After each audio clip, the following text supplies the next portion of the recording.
আসসালামু আলাইকুম। বাংলাদেশ বেতার, রাজশাহী। স্থানীয় সংবাদ পড়ছি নূরজাহান বন্যা।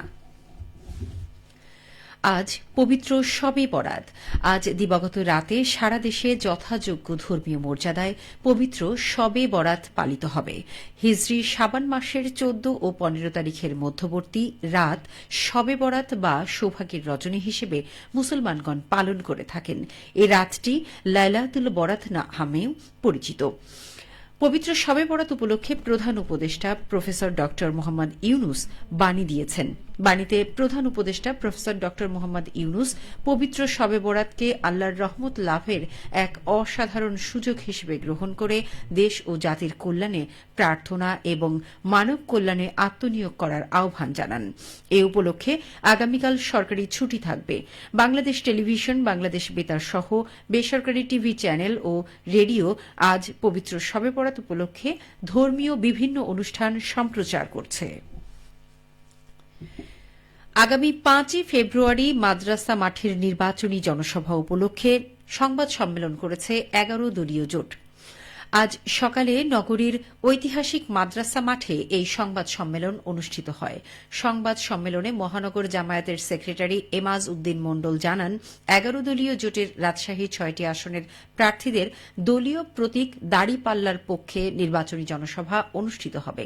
অনুষ্ঠানে প্রধান অতিথি হিসেবে বক্তব্য রাখবেন জামায়াতে ইসলামীর আমির ডাক্তার শফিকুর রহমান। জুলাই সনদের আলোকে বাংলাদেশকে প্রয়োজনীয় সংস্কারের লক্ষ্যে যে গণভোট অনুষ্ঠিত হবে, সেই গণভোটে যেন বাংলাদেশের মানুষ হ্যাঁ এর পক্ষে ভোট দিয়ে সংস্কারের পক্ষে থাকেন, সেজন্য নির্বাচনের এই সময়টায় ক্যাম্পেইন করা হচ্ছে। দলটি সমৃদ্ধশালী বাংলাদেশ চায়, যেখানে সন্ত্রাস, চাঁদাবাজি ও দুর্নীতি থাকবে না, যেখানে মানুষের মৌলিক চাহিদা পূরণ হবে। জনসভায় লক্ষাধিক নেতাকর্মী সহ রাজশাহীবাসী অংশ নেবেন বলে দলটির পক্ষ থেকে আশা প্রকাশ করা হয়। এদিকে সারা দেশে নির্বাচনী প্রচারণা এবং রাজনৈতিক সফরের অংশ হিসেবে বৃহস্পতিবার নওগাঁয় যাচ্ছেন বাংলাদেশ জামায়াতে ইসলামীর আমির ডাক্তার শফিকুর রহমান। এগিয়ে আসছে জাতীয় সংসদ নির্বাচন। নির্বাচনে ভোটারদের প্রত্যাশা এবং প্রার্থীদের প্রতিশ্রুতিতে সরগরম নির্বাচনের আঙিনা। এই নিয়ে এখন শুনুন আমাদের নাটোর জেলার সংবাদদাতার একটি প্রতিবেদন। এগিয়ে আসছে জাতীয় সংসদ নির্বাচন। নির্বাচনের প্রত্যাশা সম্পর্কে Natore chamber of commerce and ইন্ডাস্ট্রির সভাপতি মোহাম্মদ আব্দুল মান্নাব বলেন, এই নির্বাচনে আমাদের প্রত্যাশা যে যারা নির্বাচিত হবেন, যিনি নির্বাচিত হবেন, যে দল থেকে নির্বাচিত হবেন, আমরা চাই একটা সুন্দর নাটক এবং যেখানে চাঁদাবাজি, দুর্নীতি, স্বজনপ্রীতি থাকবে না, যেখানে সন্ত্রাস থাকবে না, এর মধ্যেই আমরা নাটককে একটা উন্নতির চরম শিখরে আমরা নিয়ে যেতে পারি। এইরকম প্রার্থী আমরা আগামীতে নির্বাচিত করব। নাটোর ও নলডাঙ্গা উপজেলা নিয়ে গঠিত নাটোর 2 আসনে বিএনপির প্রার্থী অ্যাডভোকেট এম রুহুল কুদ্দুস তালুকদার দলের প্রতিশ্রুতি, গুরুত্বপূর্ণ প্রতিশ্রুতি নিরাপদ। গত এই 20 বছর যাবৎ আমার ভোটার, আমার নির্বাচন সারা দেশে একই অবস্থা হলো। নাটোরের মানুষ সবচেয়ে বেশি নিরাপত্তা নিরাপত্তার মধ্যে তারা জীবন যাপন করছে এবং খারাপ সময় তারা পাচ্ছে। আমি তাদেরকে সবচেয়ে যে জিনিসটা আমি পাওয়া যায়, ফার্স্ট প্রায়োরিটি নিরাপত্তা, সেকেন্ড হচ্ছে উন্নয়ন। জামায়াতে ইসলামীর প্রার্থী অধ্যাপক মোহাম্মদ ইউনুস আলী বললেন, আমরা ক্ষমতায় গেলে জনগণকে সাথে করে নিয়ে সুন্দর একটা নাটোর গড়ার চেষ্টা করব, সন্ত্রাস মুক্ত করব, চাঁদাবাজ মুক্ত করব। নাটোরের সার্বিক উন্নয়নের জন্য আমরা এলিট পার্সন তথা জনগণকে সাথে করে নিয়ে আমরা পরিপূর্ণতায় কাজ করার চেষ্টা করব। একটা উন্নত নাটোর, শান্তিপূর্ণ নাটোর, বসবাসযোগ্য নাটোর করার জন্য আমরা চেষ্টা করব।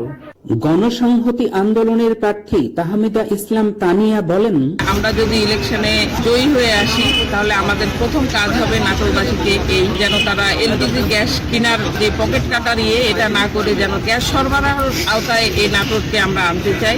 ভোটারদের প্রত্যাশা আর প্রার্থীদের প্রতিশ্রুতির মধ্য দিয়ে নির্বাচনী প্রচারণায় সরগরম এখন নাটোর। ফরাজি আহমদ রফিক বাবন, নাটোর জেলার সংবাদদাতা, বাংলাদেশ বেতার, রাজশাহী। ত্রয়োদশ জাতীয় সংসদ নির্বাচন ও গণভোট সুষ্ঠুভাবে অনুষ্ঠানের লক্ষ্যে পাবনা জেলার কর্মকর্তাদের কার্যক্রম সমন্বয় করার জন্য মতবিনিময় সভা অনুষ্ঠিত হয়েছে। আজ সকালে পাবনা জেলা প্রশাসক কার্যালয়ের সম্মেলন কক্ষে এই মতবিনিময় সভা অনুষ্ঠিত হয়।